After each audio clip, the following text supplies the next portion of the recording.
Bonjour à tous, bienvenue dans cette vidéo dans laquelle on va rentrer dans le vif du sujet et installer Python pour Windows. Si vous utilisez un système d'exploitation qui est différent de Windows, je vous conseillerais d'aller dans la section et essayer de trouver la vidéo qui parle de l'installation de Python pour votre système d'exploitation. Tout simplement parce que installer Python pour Mac est très différent d'installer Python pour Windows et aussi c'est la même chose pour Ubuntu. Pour installer Python pour Windows, c'est très simple. Il vous suffit d'aller sur le site internet www.python.org qui est le site officiel de Python.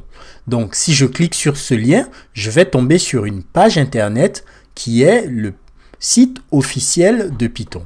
Donc on va aller dans la section Download et comme on le voit ici, on a la version 3.8.2 de Python que l'on peut télécharger pour Windows. Une petite parenthèse, cette version-là est la version la plus récente de Python au moment où j'enregistre cette vidéo, mais sûrement que lorsque vous regardez la vidéo en question, vous aurez une version de Python qui est un peu différente de celle-ci. Ne vous inquiétez pas, vous pouvez toujours télécharger la version de Python que vous avez. Vous n'êtes pas obligé d'utiliser la version 3.8.2 exactement comme je l'utilise là, parce que comme on l'a vu dans la vidéo précédente, s'il s'agit d'une version de Python 3, le code que l'on verra, même pour la version 3.8.2, sera compatible pour des versions futures. Pour télécharger cette version, il suffit de cliquer ici. Par contre, si vous souhaitez utiliser une version différente de Python, vous pouvez venir dans All Releases et vous avez toutes les autres versions de Python qui sont disponibles et vous pouvez sélectionner exactement celle dont vous avez besoin. Dans notre cas, nous allons fonctionner avec la version 3.8.2 qui est la dernière version. Donc, je vais cliquer sur Download Python pour télécharger cette version-là et le téléchargement est terminé en ce moment. Donc, pour installer Python, c'est très simple. Je clique sur l'installateur et j'aurai cette fenêtre qui me propose d'installer Python. Il y a une option très importante qu'il faut cocher qui est Add Python 3.8 to Path et je ne vais pas rentrer dans les détails dans cette vidéo pourquoi cocher cette option là, mais ce qu'il faudrait savoir c'est que ce sera très important lorsqu'on installera les environnements de développement Python.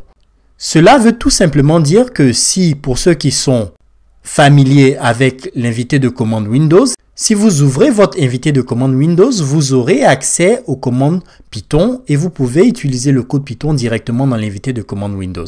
Donc, je vous conseille fortement en fait de cliquer cette option-là. Et on va juste cliquer sur Install Now et l'installation est en cours. Alors, l'installation vient de se terminer et donc on va fermer cette fenêtre.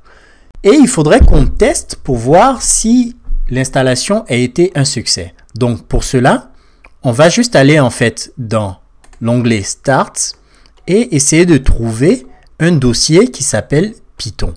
Donc si je regarde ici, j'ai un dossier qui s'appelle Python 3.8 et qui est nouveau. Donc ça veut dire en fait qu'on a installé la version 3.8 de Python.